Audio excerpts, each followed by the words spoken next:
Fast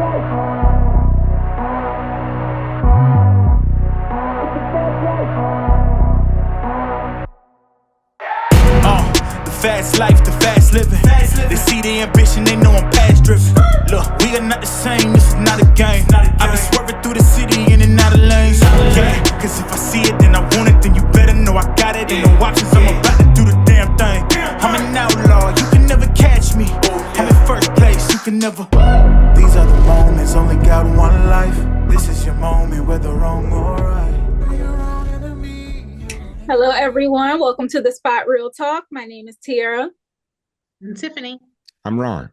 And we are back today to discuss another episode of Cross, the hit series on Amazon Prime. This is season 1, episode 3, and this one was titled The Good Book. But before we get started, please make sure you subscribe to our channel, like the video, and click that notification bell because we got something up our sleeve. And you're not going to want to miss out. So do that now. Also invite your friends and family to watch the Spot Real Talk because we got a lot of great content coming your way. So without further ado, let's go ahead and jump into this episode, The Good Book of Cross. But before we do, though, I want to say something. If you are a Washington Commanders fan, I feel you. I'm a Baltimore Ravens fan, and I see that some of the things that are happening with you all are happening with my team too. I think the ghost of Christmas past is at your door. Don't let him in, okay? You can get through this. I just had to get it off my chest. Thank you very much. Yeah, them Commanders. You know, I was wondering about that in the show too because I know his wife Maria had a Redskins scarf, and I'm like, well, since then they didn't rebrand it. I was like, I wonder if at first I thought that this was going to be like maybe a flashback into the past, but it seems more recent than anything. So I had always wondered about that. But yeah, she just kept the old stuff. But okay, it's off my chest now, so we can go. Yes. So I want to talk about this episode. A lot going on.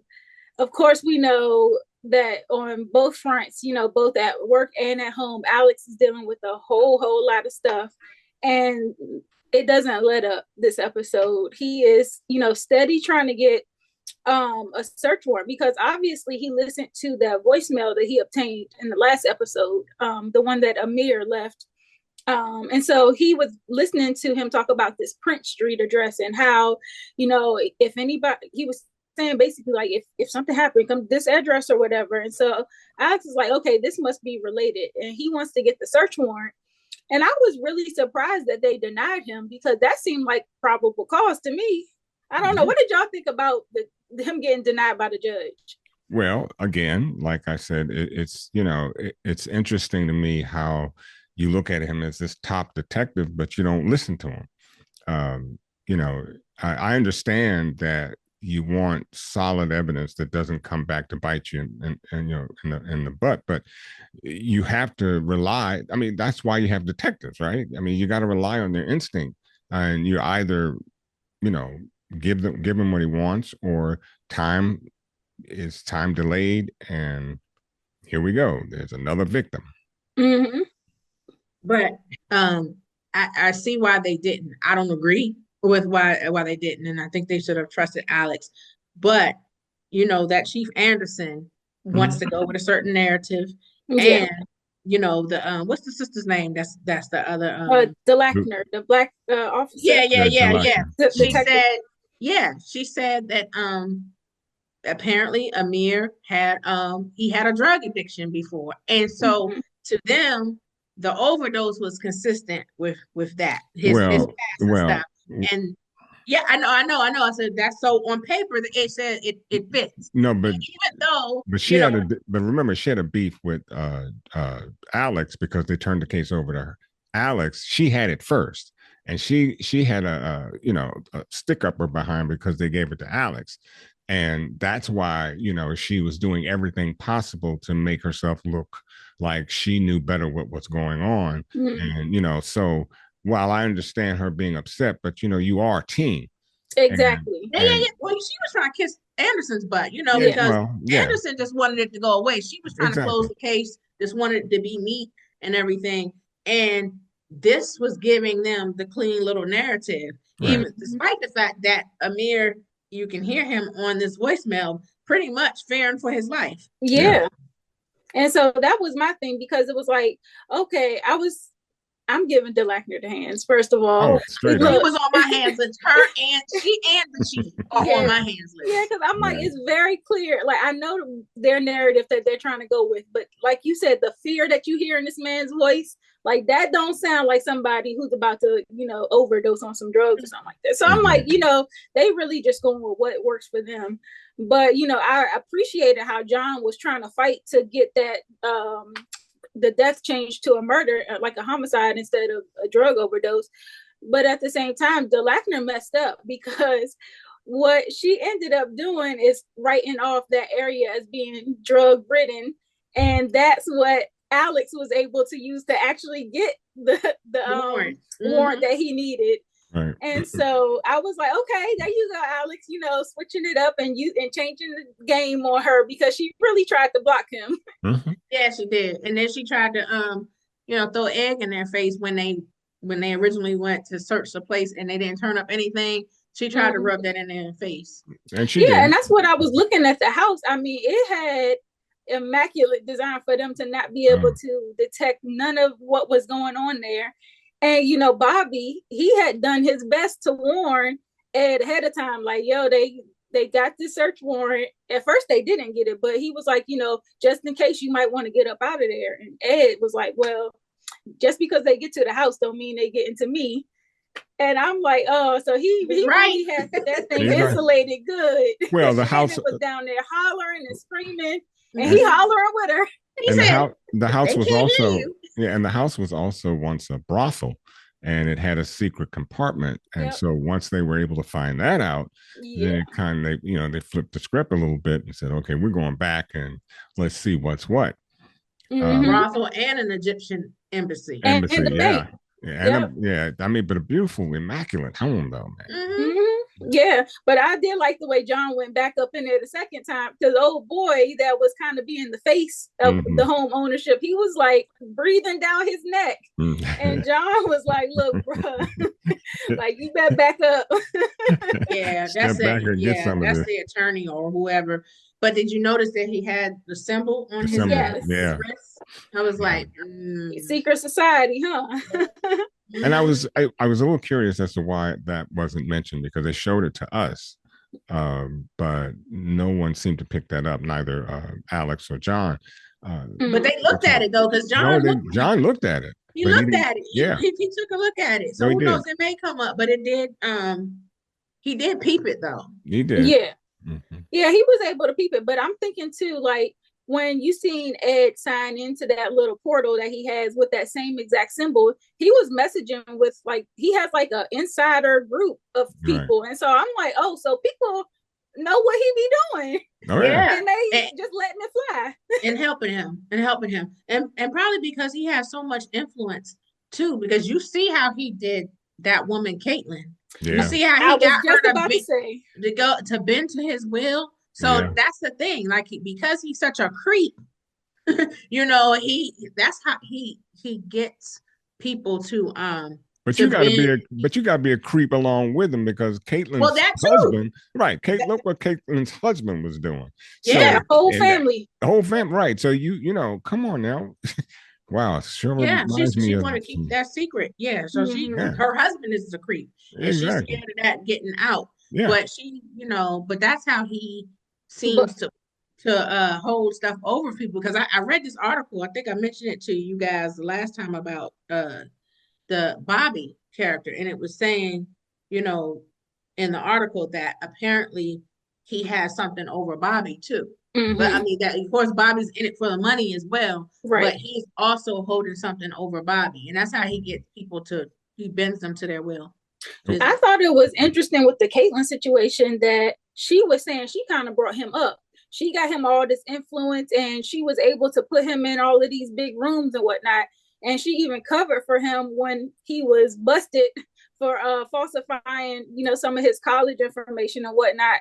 So I was like, okay, so she really put him on, and he still turned around and I guess she had that information beforehand. He was supposed to be like her assistant and burn it, but he kept it as collateral. Well, she took advantage of him too, because remember he mentioned how she had him crawl through some broken glass and stuff things like that.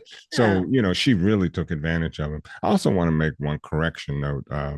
Earlier on episode 1, I believe, when they said that he asked his son who was the mayor of Washington, and he said first mayor of Washington. And he said that first black mayor, and he said it was Mayor Barry. It is actually Walter Washington that was the first black mayor of Washington D.C., not Mayor Marion Barry. But that's just a little. A side note, Side note. But but getting back to this, I see a lot with Cross, and I'm really waiting with bated breath to see what season 2 will bring us. This first season seems to be coming off with a bang. People are loving it. People are watching the show, and it really has us talking.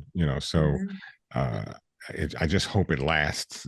Because they put these shows on with our people, and here we got DC involved. And just think positive. I think it's gonna be bomb, because again, I was reading another article and it was talking about season 2, and they were saying in season 2 that we'll get more backstory to John's character. Yeah. So I'm looking forward to that too. And another side note, I was thinking about it. No, I mean, I think he's an important character. Like, I mean, I think the dynamics between he and Cross, it's a good balance between them two. But he's got your eye though. Eye candy. I understand. I mean, it's cool. Both of them are fine. Let me just say that. But I'm just saying, I'm a writer too, and I like good storytelling, and I think that would help flesh out the story even more to get his background as well. I'm just messing with you. I was thinking too about because he calls Cross sugar, and I was like, why? I asked that in like the first episode, like, well, I wonder where that came from. But I started thinking about it because we keep seeing Alex in the boxing ring or whatnot, and I'm like, I wonder if that got like a Sugar Ray Leonard kind of reference there. Yeah, because I'm like, okay, that's got to be something to that. I don't think we're going to find out this season, but I'm like, okay, that might be something that we got to watch out for if they explain the backstory behind that Sugar nickname and if it's related to boxing. But hopping back into this thing with Ed, though, because, Ed, he has Shannon locked down in the basement. He's bleaching her eyebrows, bleaching her hair, and poor Shannon wakes up and she's just locked down, tied up, and she's basically like, why are you doing this? Why are you doing this to me? And he's like, I'm not doing it to you, I'm doing it with you. And I'm like, that is the creepiest thing I've ever heard in my life. Basically, we're on this journey together. Yeah, and he put this acid mask on her that aged her a little bit. So, which is interesting. This man he seems to know a little bit about everything. And it's too bad he uses his talent for bad, but he's definitely over the top when it comes to brain matter. Right, and he's very meticulous too, because when Shannon breaks out in those rashes, he goes off the hinges. Like, he gets upset because in his mind it has to be perfection. Like, she has to look exactly like Eileen. And he didn't know that Shannon has this condition where she breaks out in these rashes. And he's up there screaming at her like it's her fault that she broke out. Yeah. So I'm like, oh, but this about to go bad. and it was probably brought on by, her hysteria being locked up. Anxiety. Yeah. So, most people would probably break out with something. Yeah. And I think that was good because there was a little delay. Yeah. It was. I was feeling really hopeful for Shannon too, though, once Alex and John were able to figure out that there was that secret entry. And so they walked down into that basement, but Bobby had gotten her out kind of like just in the nick of time. And Bobby was making his demands. Like, he wanted that $2.2 million in exchange for getting Shannon and the book out of his basement. We know he dropped the book though. Yeah, let's talk about the book though. He dropped the book, but unless I miss my cue, I don't recall John or Alex actually, because they went through the same tunnel, but they never picked up the book. We see that they had the book sometime later, but I was a little taken as to at what point did they actually grab the book, because Well, they were I running never down saw there, them. so Yeah, but I never they saw didn't. them They pick. probably just didn't show it on screen. Yeah, But they ended up. I mean, they did end up with it. Yeah, yeah. But we did see them kind of looking at all of the photographs, like the comparison side by side. And so they put it like, they were like, oh, okay, this guy is deranged. Like, he's sitting up here making people look like serial killers. And that's what, when he seen that picture of Amir side by side with the Sandman serial killer. Mm-hmm. And so he was kind of like, okay, this is his thing. And mm-hmm. so I'm like, going from here, it seems like they should have an easy path to this person. Now we're gonna have to wait and see until the next episode, but I was like, that was a major piece of evidence. And to go and take that back to the department, like, okay, we bust, like, the first warrant might not have worked out, but guess what, we really mm-hmm. got something that's a big lead now. Mm-hmm. Because now that you see Amir in that book, exactly, looking this like is not a killer, drug overdose. Now it ain't no drug overdose. Yeah, so I'm like vindicated finally. Mm-hmm. Mm-hmm. So I really hope that they take that information with seriousness and don't keep trying to brush stuff under the rug. I did want to say too about some of the scenery too, because I noticed earlier Bobby was at the wharf and he was up there trying to get some crabs at Jesse Taylor's, and I was like, look at them, they all over the area. That was so funny. Yeah, and that man, Bobby was kind of like making a threat at that man. Yeah. And he was like, I don't know how to really take this. And then he was like, I'm just messing with you. And so I was like, okay. I don't believe him. I don't believe he was playing. I believe he would spin a block back there and hurt that man. Yeah, he's crazy too. And I'm like, I was sitting up there watching that episode over again, and my sister-in-law had actually bought me some crabs by surprise. And so I was like, you right on time, girl, because I was looking at that Jesse Taylor, like, man, I want some seafood. She got hers from Captain White though. So okay. Yeah, big plug for Captain White. But yeah, it Bobby, I guess when they had a screening for the actors, I bet when he walked in and opened his mouth, they said, okay, you got the spot. I mean, you got the call. Everybody else can go home, because he's a wild card for sure. I mean, he fits the mode perfectly. He does. And so getting into the other storyline that we got running in the show, because it's the anniversary of Alex, for Alex and his wife.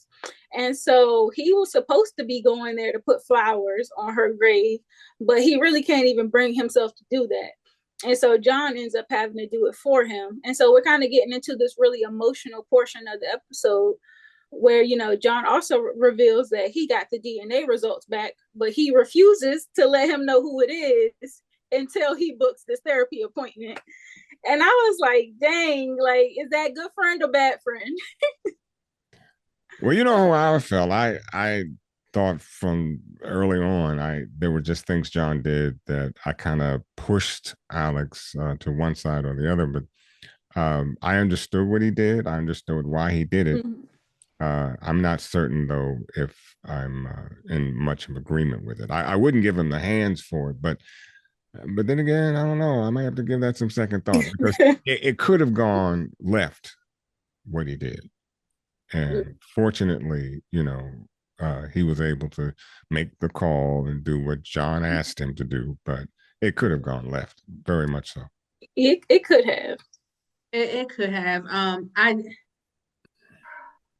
torn about that, because one thing that I was told about grief is that you can't get around it, you got to go through it. So, and everybody has their own, nobody can tell you when you're done grieving and things like that. Right. But because they're childhood friends, and I really do believe that he was trying to help him. He probably was like, listen, you're coming undone. Like the way he even snapped at the dude that gave him the information about the house and stuff. Like he sees, and you see your friend. It's not just your partner.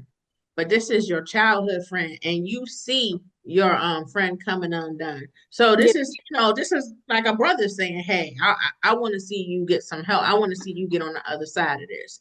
And he gave him a little nudge. He probably wouldn't have made that call without the nudge. He was forceful, but he probably would have done it without him. He still might not go through with the call. Well, you know what? But now that he did make the call. He made the call, but he might not actually attend the appointment. Yeah, well, you know what? Now that's on him, though. Now that's on him. He made the call, and now that he called, you know what will happen is the doctor will call him back if he doesn't follow through. So he don't have to answer for that. Right. Yeah. So like you guys, I was torn too, because I'm like, I know he had good intentions, but also you can't rush people's process. You got to let them do it in their own time. Right. But I guess, once it starts affecting things outside of your personal life, it's crossing over into professional life. I see why he's being a little forceful. Yeah, you heard the other, what's her name? What's the pregnant lady's name? When she said, get him back on track. She said to him when they went to the house and saw, that they had no dice the first time. She's like, listen. That Lieutenant Macy, but the whole idea, I mean, it all evolved around the fact he couldn't put the flowers on his wife's grave. And to some degree, I felt that. I mean, I've never been that close to, having someone other than my parents, but I understood why he couldn't. And I'm just not, and you said it, Tiff, we all grieve different times, different ways, and it has to be allowed. So John took it more, give me these flowers and let me just go do what you should have been able to do, rather than understanding that walking into that grave, graveyard, and then actually going to that site where his wife is buried, it has to be a traumatic. Absolutely. Oh my goodness! But I don't think it was just that though. I think it was everything. I think it was that. I think it was him blowing up at I think him seeing him come undone. Like, I don't think it was just the cemetery visit though. I think it was a combination of things. Why he's saying, okay, he's not. He said you're not managing well. Right. And when he called into that radio show and he was kind of having I was dropping a little thumb. That broke my heart. That broke my heart.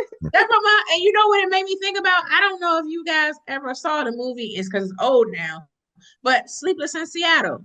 Yes. That's a classic. With Tom Hanks and Meg Ryan, and same as his wife died in that movie, and then he he was so sad that real quick, and then we get back to the cross. The folks who don't know Sleepless in Seattle, his son, he had an 8-year-old son, Jonah, who called the radio station and was like, my dad is sad, and wanted to find another wife for his dad. And then they asked him to put his dad on the phone, and he talked about what he missed about his wife and all this stuff. And it sounded a lot like the conversation with that Alex had. And I was just like, that was so moving to me. But it was so cool to me as a former radio announcer, how he took the time to talk to him. And sometimes that's all you need. Sometimes, that's what you need, I should say. Being able to talk about, your feelings and what you feel and why and what she meant to you. Because I think sometimes, we all talk about therapy, and therapy is good. But therapy basically does what that radio announcer was doing. Let him talk through his pain. Yeah. And so that's what I really got from it. And I was like, wow, this show is on point, because they really pulled at my heartstrings. Oh man, they were pulling hard. And so I was like, man. And I was just thinking about how they keep kind of stringing this Love Me Still song throughout the show. And so they ended up being, that's the song that he requested for him to play. And I'm like, oh, that's such a fitting song for the moment too. But yeah, it's very clear that Alex is still working through that situation, and like I said, it's affecting things. Even Damon came up to him this episode and was like, "You stink," you know. And so, you know, it's clear that Dad might be letting go of some of the things that he used to do. Maybe his hygiene is slipping a little bit. Maybe he's been pulled in a lot of different directions because of work and then personal life. You know, he's still very much going through it. Well, that particular scene when he was home was because he got sent home because the young lady, the chick, tried to kill him. That's me. And you know, when it's a, you know, police related shooting, you know, internal affairs, everybody got to get involved. So they pretty much, and because John did not actually see her draw first, there had to be investigation. So he was sent home. So he probably be grieving, probably worried about his job, like what they would find out, if they would find, you know. So he probably was just like, yeah. So I read where her name was Brenda Leeland because we didn't know who she was exactly during the episode, but well played. And once again, we find that Mr. Ramsey is just. Well, hold up, because there were some mixed thoughts on that. Some people think Ramsey put her up to it. Some people think it could be a part of this other storyline on the side. No, that's what I think because there's two other tracks. Remember, there's two other tracks going on. Somebody's being stalked.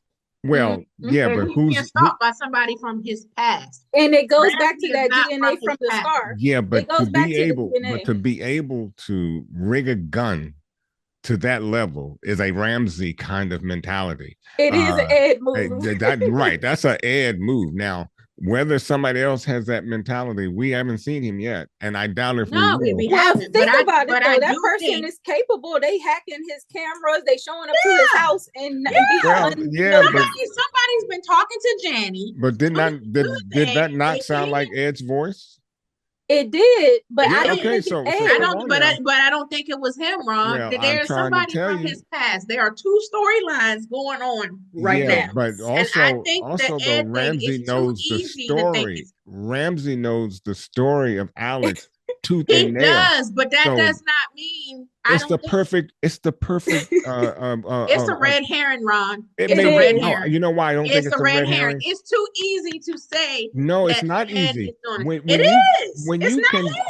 can devise. It's not him this time. When you can devise a story or a situation. I want an apology. Wait a minute. When you can devise a story that takes you yourself out of this. I want an apology at the end of this. I don't give you an apology if you're right. I'm not. But I'm just saying. It's not Ed. But listen to me. If he is smart enough to devise a plot that removes himself and makes you think it's someone else. And that's all I'm trying to say. He is smart enough to do that. So but obviously the other person is smart enough too to be able to get in the house when he's not there. And we don't even know who that was. Smart enough, first of all, smart enough to get a hold of Maria's scar from the day she died. We know how that happened. And the only DNA, check this out, the only DNA that's on there belongs to the chick he worked the case with. The chick, the woman he worked the case with. And not only that, whoever it was possibly killed her dog, so the dog would be out the way. So that's what I said. It's a lot going on here. And so now we're asking the fact: did Ed shoot is somebody from his past? Amir? Did he shoot? It's not Ed. It's not Ed. Look, okay. It's not Ed. Well, you know what? Let's table it. And if you're right, it. Well, what I'm about to say might have some back. Well, I might tie it in because, like you said, when he went to go and talk to the lady whose DNA was found on the scarf, it was intentionally tied on there. Correct. And so now we see that it belongs to this woman that he previously worked the case with, and so they're in there brainstorming like, what case could it be tied to? Oh, this person said that they would come after you and all this stuff. So now they're trying to replay it. Like, who could it be? And that's when it comes in that, okay, like you said, he goes to the graveyard, and this is the second time he actually visits, and he sees the dress hanging from the tree, kind of blowing in the wind.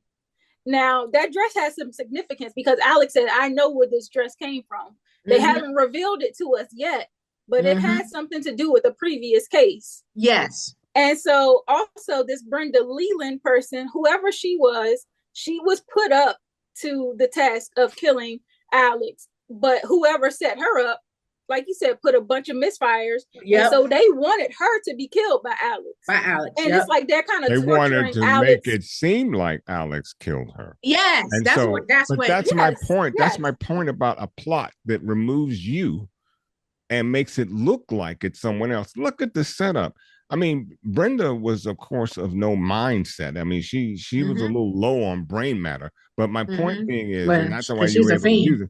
She's a fiend. So you were able to use someone, but to make that whole setup, even with the hair plant, I mean, that's not a daily average guy, or even a guy with some smartness. I mean, you got to be brilliant to come up with these plans and this plot. I hear you. I understand why you think it's Ed, but I think it's like, as Alex said to what's her name, the pregnant lady's name, I keep forgetting. Macy, Lieutenant Macy. Macy. Yeah, Macy. He said, he was like, somebody from my past is coming after me. And then John even told Macy, Alex is being stalked. It's somebody from his past.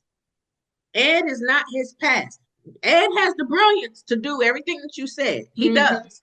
But it's somebody else that's after him. It's somebody else that's blaming him or whatever for whatever is going on. And they tied that lady who also worked on the case, brought her into it since her DNA was in it. So Ed is a red herring on that.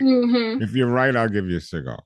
I don't smoke, so we can think about another consolation prize. Well, we're gonna have to wait and see. This episode was really good though, and I like how they're building up the suspense, because as you can see, we over here arguing about it. So it's good enough that it's got you kind of like, okay, it could go either way. And that's what I really like about the writing, because it really is that good, and it's really unpredictable. I'll say, like, you think you got it, and then they throw a curveball at you. And so I'm like, okay, I really like the storytelling and the way the actors are kind of breathing life into the storyline. Like, they are really crushing it. Yes, so they are. I am so enjoying it. Now I know we mentioned briefly earlier about who can get the hands. I said I was giving DeLackner the hands. Do y'all have some other nominees for who can get the hands?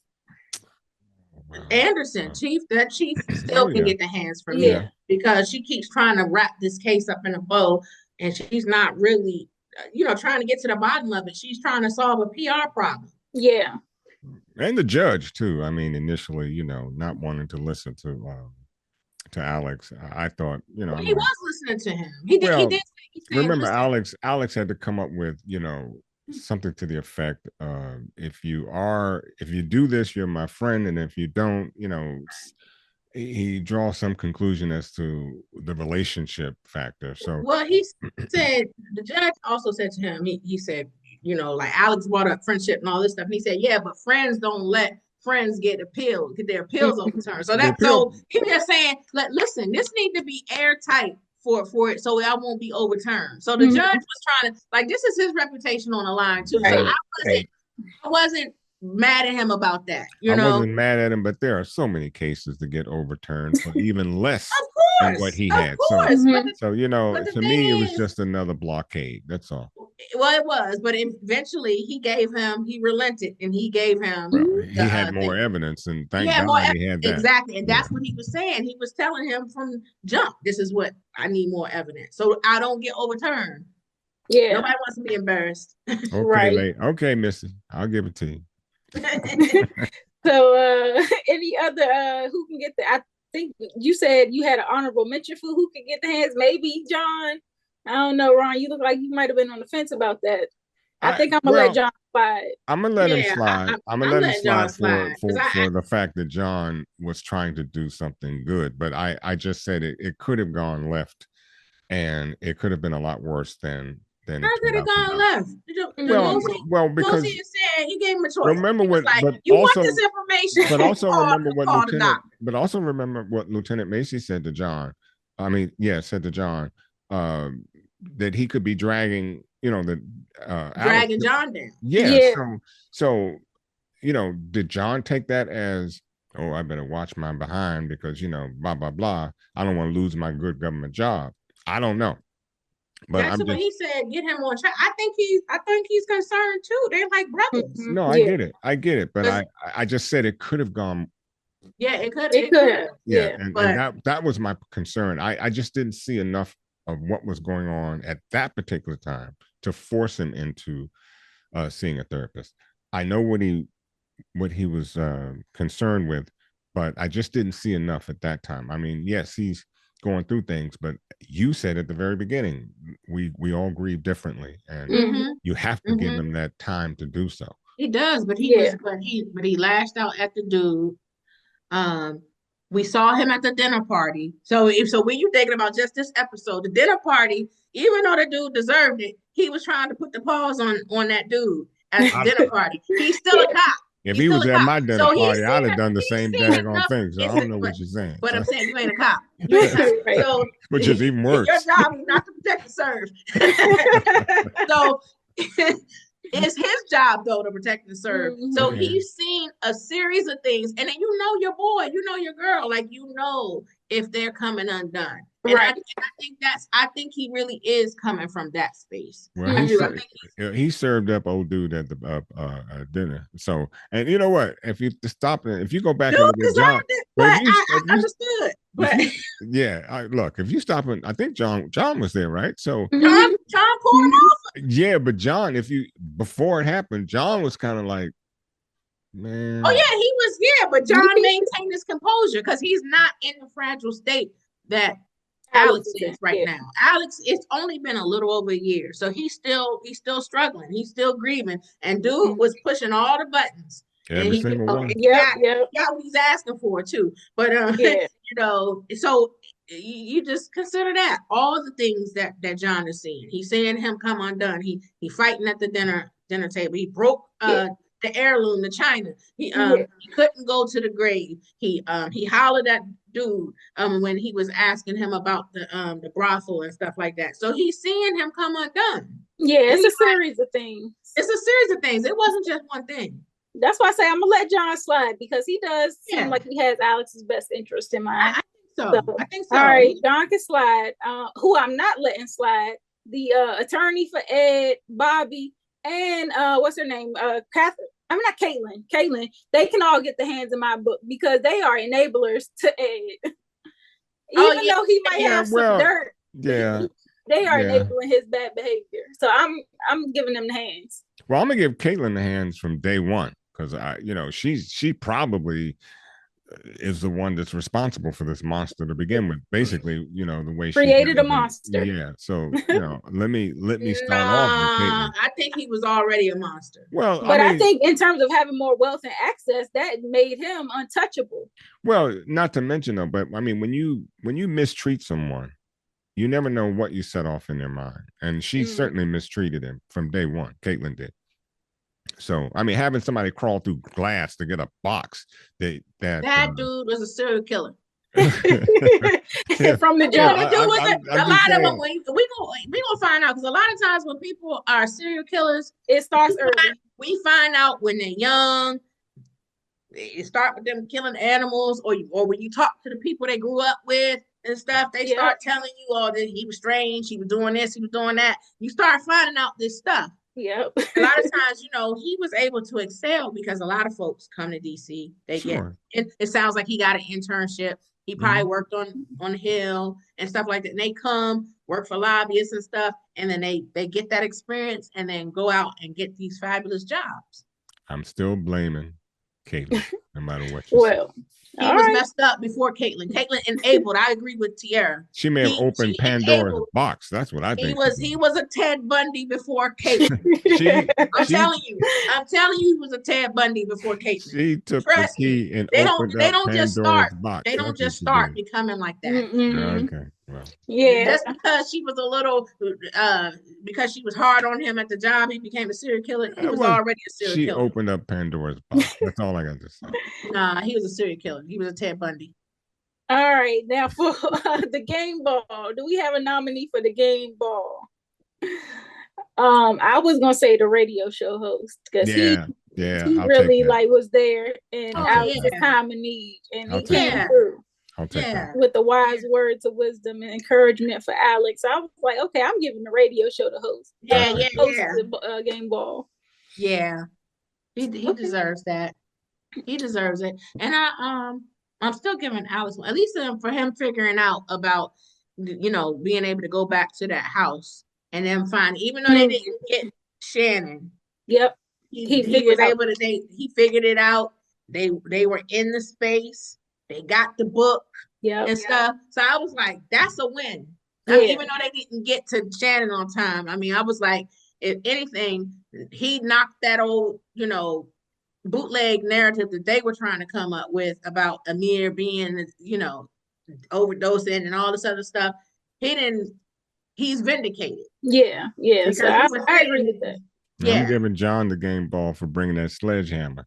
Yeah, he was not playing. Well, I think Alex told him to, because he did. But I'm just saying he used it to good use. He put a swing on that bad boy. Yeah, he did. Yeah, he had the right person. It's a big dude. Yes, indeed. And he told dude that was trying to obstruct. That was funny. Yeah, he got a lot of good one-liners to show. I ain't playing with you. No, ain't nobody playing. Nobody playing with you. Well, I thoroughly enjoyed this episode.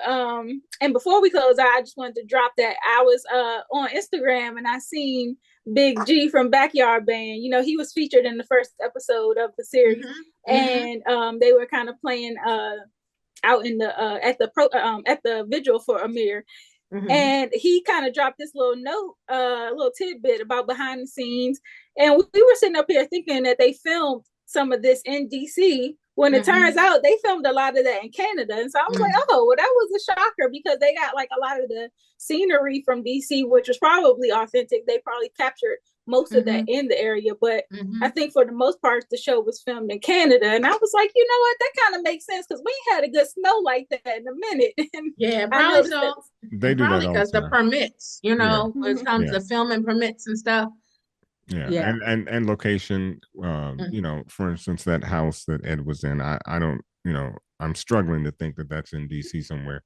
I've never heard of 41 Prince Place. Was it Rice Street or something? Rice Street, or whatever. No, they probably did use some real streets and stuff. They just, I've never heard of it. I gotta look it up, and if I can find it, I'll come back and apologize. But I thought that was someplace else too. But yeah, but they do that all the time, They do. Yeah, I just thought that was interesting that they filmed way up in Canada. And I'm like, I imagine that if they did film in DC, it would have been a frenzy. People would have definitely noticed it. No, I'd have been. But they did some things in DC, because I told you that I saw on Facebook, and I think I sent you the video of Aldous and Isaiah serving food at the Ben's Chili Bowl and stuff.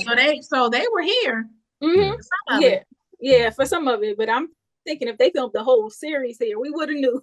Yeah, we would have. So, but yeah, that was cool. And like I said, just been enjoying the series. I think we all have been. We've been watching episodes over and over and over again. Every time I watch again, I pick up something I missed. So I'm thoroughly enjoying it. Great job to everyone involved. To the viewers out there, please drop down in the comment section and give us your thoughts on this episode. As well as you don't probably have no predictions, because you probably already watched the whole series. So just remember, no spoilers for the people that haven't watched ahead. This is strictly for episode 3. Just give us your thoughts. Also, make sure you follow us on our social media. We are at The Spot Real Talk on all major social media platforms. Give us a follow over there. Also, make sure you subscribe to our YouTube channel, like this video, and click that notification bell. Like I said, that's going to be very important, because we always got something up our sleeve, and you're not going to want to miss it. Be sure to pass the word to your friends and family. Tell them to watch Cross, and then tell them after they finish to come and watch The Spot Real Talk. I know Thanksgiving is coming up. Y'all going to have some time off. So after you stuff your stomach and feed your face, come and watch The Spot Real Talk recaps. Tiff, Ron, y'all got anything else? No. Happy Thanksgiving to those who partake, and for those of you who don't, well, just eat, drink, and be merry. McDonald's is open. That was Boston Market. All right, y'all. We're gonna call it a night. We'll see you next time. All Bye. right. Bye-bye. Bye. You and I, we're not too alike. If opposites attract, then by now would have you wrapped up so tight.